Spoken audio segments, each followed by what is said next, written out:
Ang habag ay pag-ibig sa taong hindi karapat-dapat mahalin, pagpapatawad sa hindi marapat patawarin, at pagtulong sa hindi kaaya-ayang tulungan.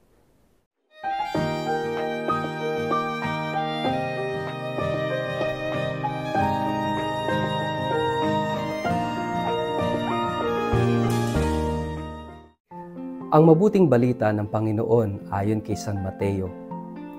Pag-alis ni Jesus doon, nakita niya si Mateo na nakaupo sa tanggapan ng buwis.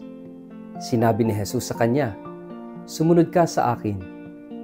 Tumayo nga si Mateo at sumunod sa kanya. Nang si Jesus at ang kanyang mga alagad ay nasa bahay, dumating ang maraming maniningil ng buwis at mga makasalanan. Sila'y magkakasalong kumain. Nang makita ito ng mga Pariseo, tinanong nila ang kanyang mga alagad, "Bakit nakikisalo ang inyong guro sa mga maniningil ng buwis at sa mga makasalanan?" Narinig sila ni Jesus at siya ang sumagot, "Hindi nangangailangan ng manggagamot ang walang sakit, kundi ang may sakit. Humayo kayo at unawain ang kahulugan nito.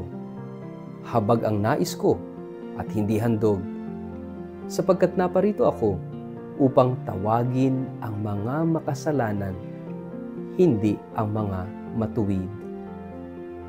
Ang mabuting balita ng Panginoon. Word of the day, hear what God has to say.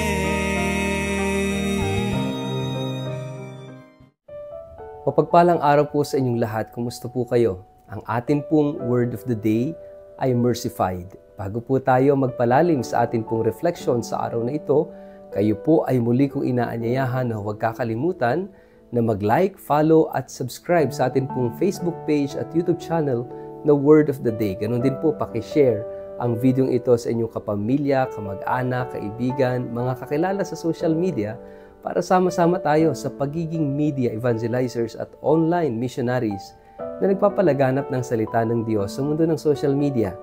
At kung kayo po'y nakikinig ng Word of the Day sa pamamagitan po ng Radyo Maria, mapagpalang pakikinig po sa inyong lahat.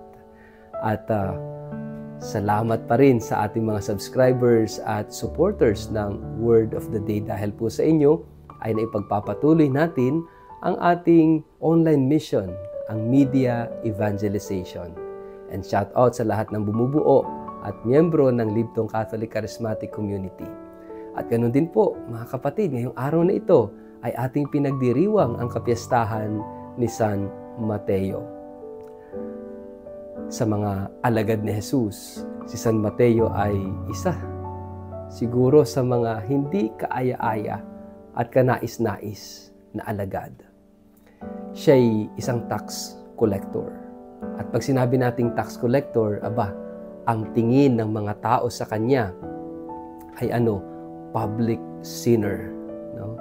Kaya nga ang akusasyon kay Jesus ng mga taong nakakita at nakasaksi ng pangyayari ng si Jesus ay kumain sa bahay ni Mateo, "Bakit ang inyong guro ay nakikisalo sa mga maniningil ng buwis at mga makasalanan?"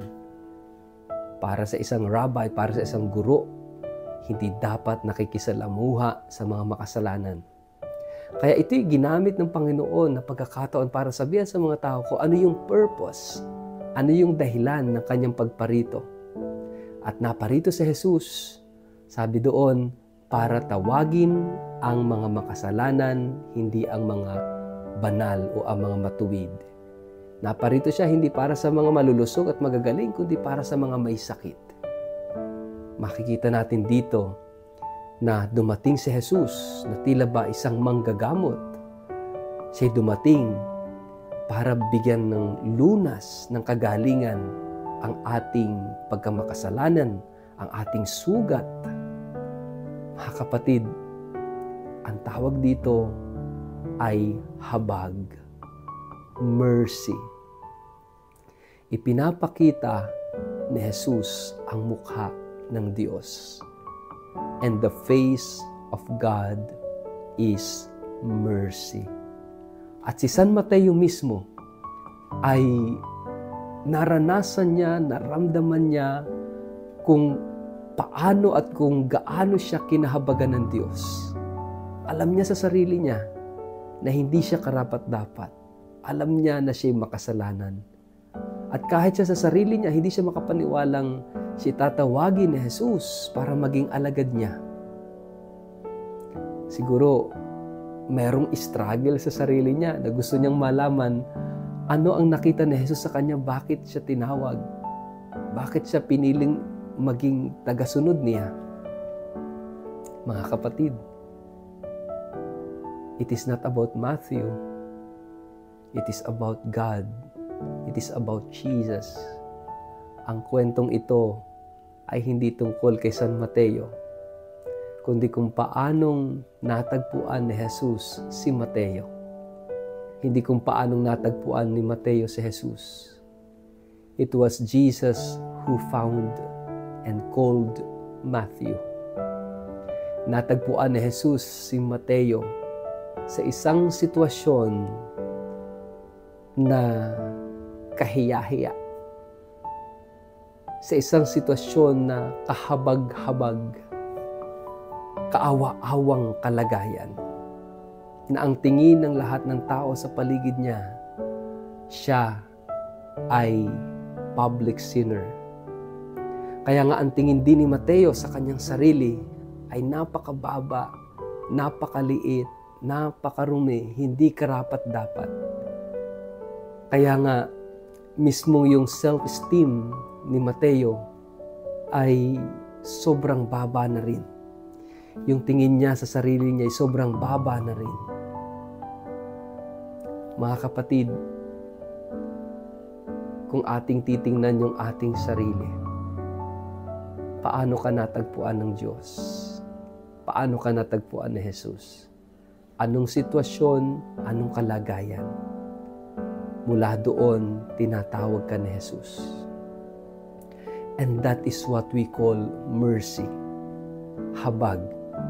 Ang habag ay pag-ibig na ibinibigay kahit sa hindi karapat-dapat mahalin. Pagpapatawad sa mga tao kahit hindi sila karapat-dapat patawarin. Tinutulungan o pagtulong sa tao kahit hindi kaaya-ayang tulungan. Ang tawag dyan, mercy, habag, malasakit.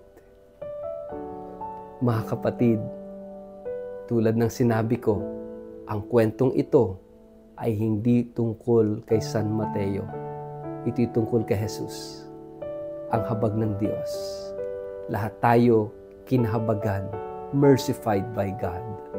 At kapag naranasan natin itong habag, malasakit at malalim na pag-ibig ng Diyos sa atin, tumugon tayo tulad ni Mateo.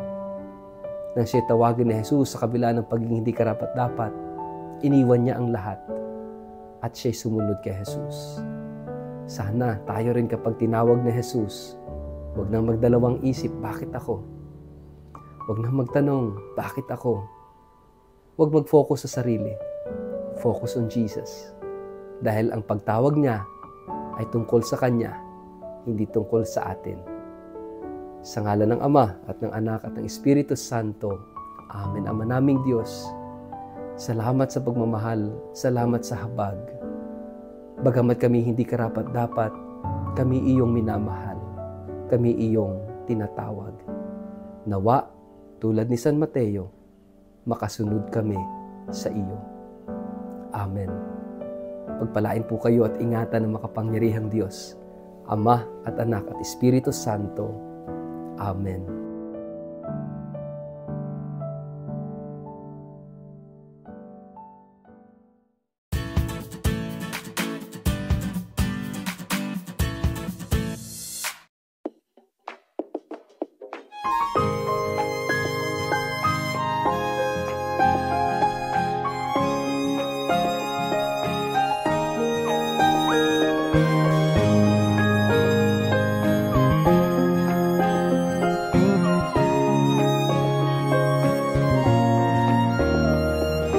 In the morning light, feeling a bit unsure, but God's word of the day, it's the perfect cure. In simple blessings, our hope will never hold on to His words like a helping hand.